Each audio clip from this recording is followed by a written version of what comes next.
Halo,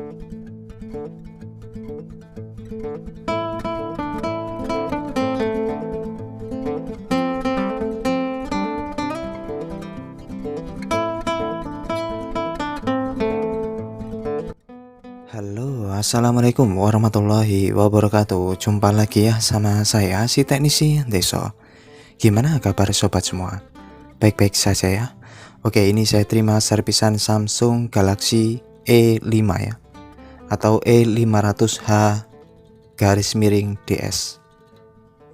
Nah, ini saya coba cas ke HP lain masuk ya. Lalu saya coba untuk di HP Samsung ini, tidak ada reaksi sama sekali. Getar pun tidak, untuk tampilan display juga tidak muncul ya. Dan ini kronologinya setelah saya tanyakan yang punya, beberapa bulan yang lalu tuh karena jatuh ya. Sehabis jatuh itu langsung mati. Lalu dibawa ke counter juga divonis ya nggak sanggup ya, jadi nyerah. Lalu setelah itu dibiarkan di rumah ya. Oke, kita akan cari tahu ya sebetulnya ini HP kenapa. Nah, pertama kita harus buka dulu LCD touchscreen-nya.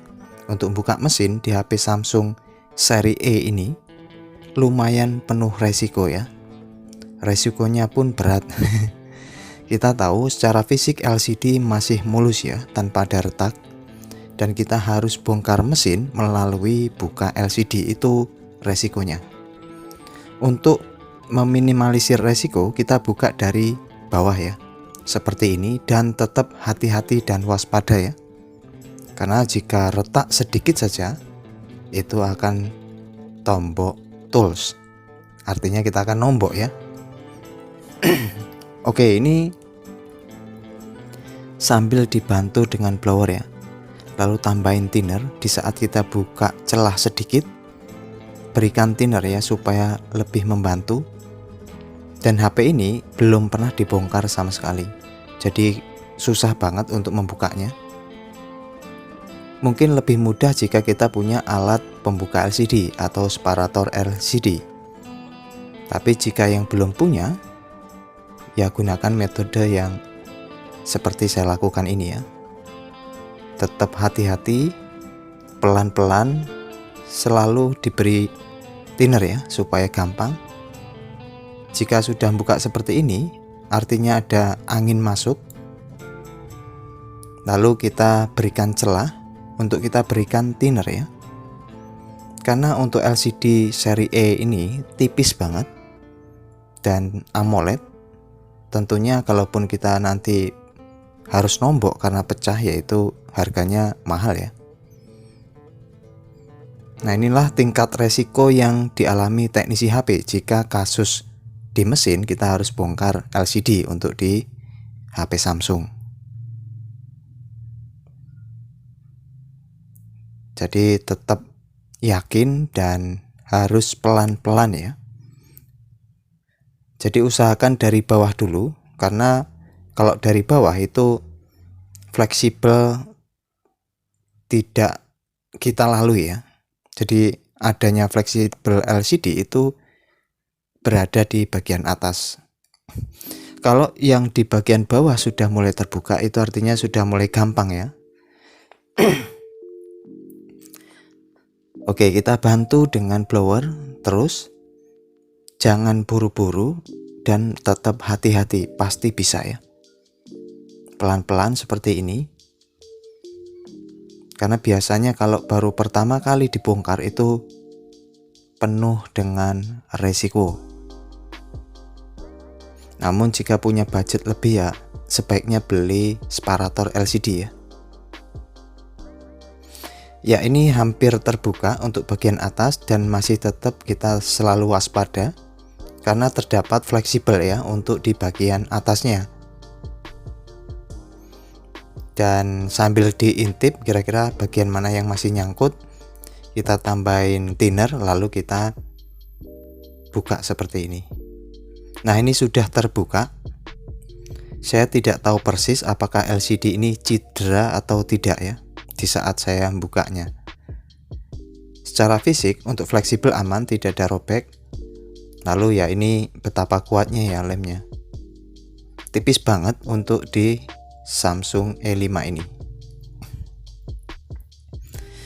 Oke, ini sudah terbuka dan kita bersihkan sisa solasi, lem. Lalu untuk LCD-nya juga kita bersihkan. Ya kadang kalau kita itu ceroboh ya, sudah membersihkan LCD ini, ternyata saat dicoba LCD-nya sudah nompel ya. Wah, itu sudah mungkin semua user, semua teknisi udah pernah ngalami ya.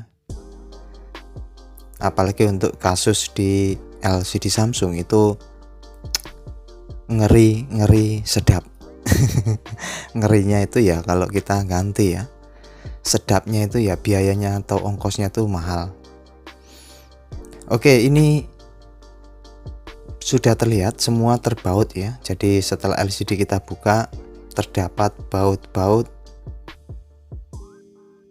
Jadi posisi kita buka mesin, harus kita buka semua LCD-nya.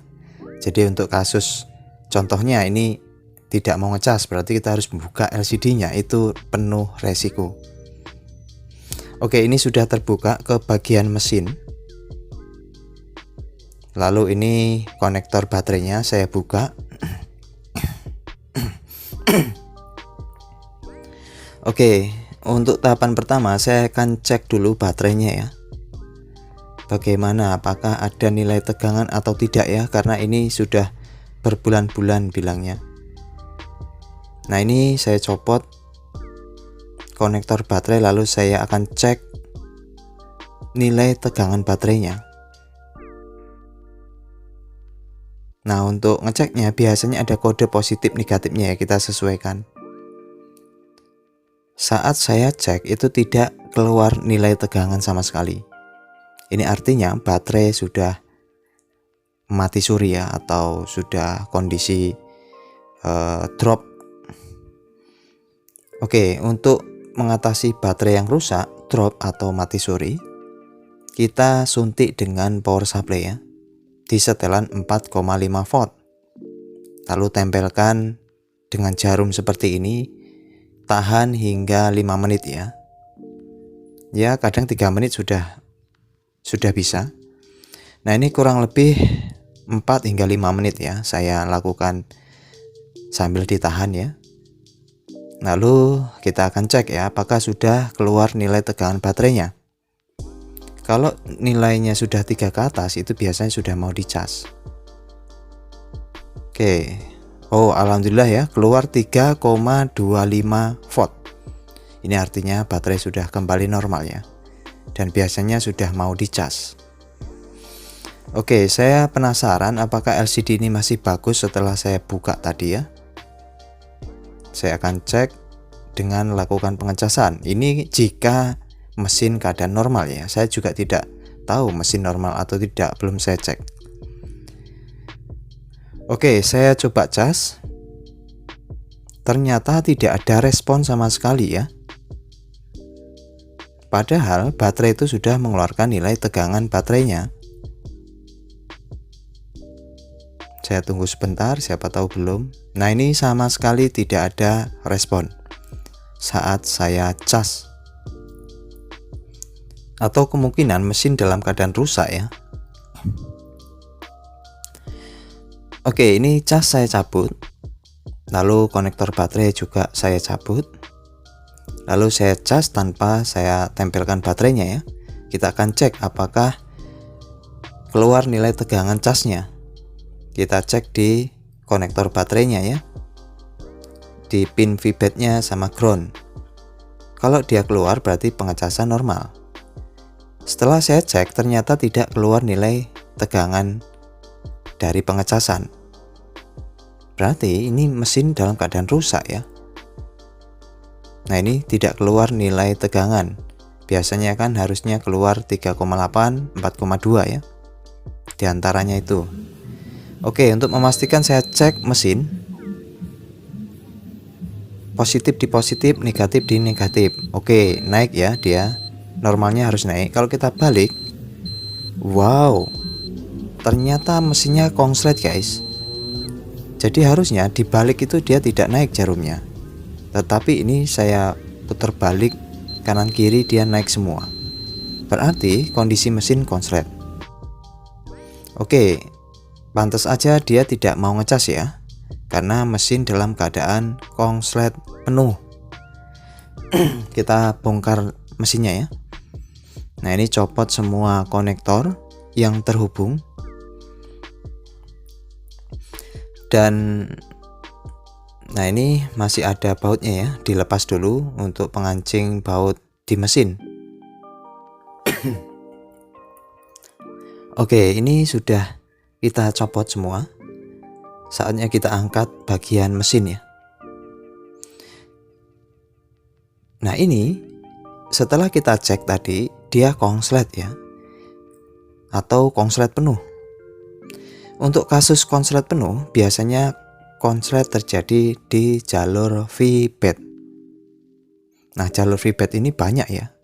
Bisa di kapasitornya, bisa di IC-nya. Dan IC itu macam-macam. Nah, ini sudah terbuka mesinnya. Lalu saya akan memastikan lagi ya, setelah saya buka apakah masih konslet. Saya balik. Oh, masih konslet ya, berarti mesin ini yang konslet.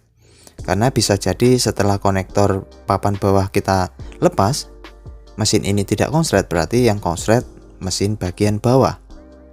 Nah, berhubung ini yang kita cek konslet, berarti kita fokus di mesin bagian ini ya. Dan ini mesin terdapat IC power, IC sinyal, dan MMC CPU ya. Kalau yang mesin bawah itu biasa berhubungan dengan pengecasan. Nah, ini letak IC powernya ya, area IC power. Lalu coba ini saya buka, kemungkinan oh ini area sinyal ya. Ya, karena ini konslet penuh, solusi yang sering saya gunakan itu bantu dengan baterai bekas atau MBR. Jika punya MBR, gunakan MBR. Jika tidak punya, bikin dari baterai bekas tablet ya. Sambungkan negatif di kalengnya. Lalu kabel positif atau yang merah kita tempelkan di konektor baterai yang positif ya. Jangan salah, jalur konektor baterai yang positif. Setelah saya coba, perhatikan. Ya, jadi terdapat asap ya. Jadi berasap di IC PA. Bisa diperhatikan lagi. Nah, itu. Jadi keluar asap di IC PA. Berarti ini konsletnya berada di IC, bukan di kapasitor. Nah, ini saya akan cabut ya untuk IC PA-nya. Jadi kalau untuk di kapasitor dia pasti ketahuan ya, terbakarnya itu di kapasitor dan berasap. Kalau ini tadi berasal dari IC ini yang berasap. Karena untuk di IC PA itu terdapat jalur V-bed ya. Dan itu bisa jadi IC-nya terbakar sehingga konslet. Untuk memastikan ini saya akan cabut IC PA-nya. Apakah setelah kita cabut konsletnya hilang? Nah, untuk IC PA di Samsung E5 setelah saya browser di internet, susah sekali untuk mencari persamaannya ya. Karena kode untuk IC PA-nya ini berbeda untuk di Samsung yang sering kita temui. Nah, ini sudah saya cabut IC-nya. Dan ini fisiknya. Lalu setelah itu saya akan bersihkan. Jika kita cabut IC-nya, lalu kita cek dia sudah tidak konslet, berarti fix IC PA-nya harus kita ganti. Oke, saya cek ya. Jika diukur dia naik, jika dibalik harusnya jangan naik. Oke, sudah tidak naik ya jarumnya, berarti konsletnya sudah hilang. Berarti sudah dipastikan ini mesin sudah nyala ya, hidup. Cuman ya kalau tanpa IC PA jelas sinyal tidak muncul. Nah, pertanyaannya susah banget untuk cari IC-nya, IC PA. Mungkin sobat semua yang pernah menangani kasus untuk di E5, persamaan untuk IC PA-nya itu kira-kira dengan Samsung tipe apa? Yang tahu tulis di kolom komentar ya. Oke, ini setelah kita tahu konsletnya, saya coba ya. Kita cek dengan pengecasan apakah sudah keluar nilai tegangan cas. Nah, ini saya akan cek. Kalau awalnya tadi kan tidak keluar ya. Ya, ini keluar berapa itu? 4,2. Oke, sudah keluar ya. Berarti sudah normal mesinnya. Lalu kita akan langsung saja, karena dari tadi saya masih gantung ya perasaan ini. Apakah LCD-nya itu bopeng atau rusak setelah pembukaan tadi? Wah, alhamdulillah guys, bisa ngecas ya, dan kayaknya sih aman untuk LCD-nya. Dan wow, ya ini sudah kurang lebih 15 menit lebih ya. Sudah terisi 18%, dan saya akan nyalakan ya. Mudah-mudahan tampilan untuk LCD aman ya, karena LCD ini mahal. Dan ya ini masih gantung ya. Jadi IC PA ini setelah saya browsing, saya cari persamaannya itu tidak ada ya. Dan untuk serinya tuh seri-seri ya tidak seperti pada umumnya untuk IC PA. Nah, ini touchscreen berjalan dengan baik. Dan ini penampakan IC PA-nya ya. Kodenya pun berapa itu. Jadi wow, ini nggak tahu saya mesti gimana ya. Setelah saya konfirmasi sama pemilik maunya cepat, dan saya pun memutuskan bagaimana ya. Jadi kadang ini dilema ya, di saat permasalahan HP pertama awalnya mati total, lalu hidup, lalu ternyata permasalahan intinya, contohnya di IC PA terus nggak ada penggantinya, ini kan kita repot ya. Terus tarif jasanya berapa? Padahal HP ini kalaupun nyala juga tidak bisa difungsikan karena IC PA-nya sudah hilang. Dan kalaupun kita cari penggantinya itu dengan tipe yang sama, itu juga agak susah. Kadang dilema ini sering juga ditemui para user ya. Oke lah, itu saja, semoga bisa dijadikan manfaat. Saya nggak tahu ini kelanjutannya gimana. Yang pasti konfirmasi sama pemiliknya ya. Oke, terima kasih. Sampai jumpa. Bye bye. Assalamualaikum warahmatullahi wabarakatuh.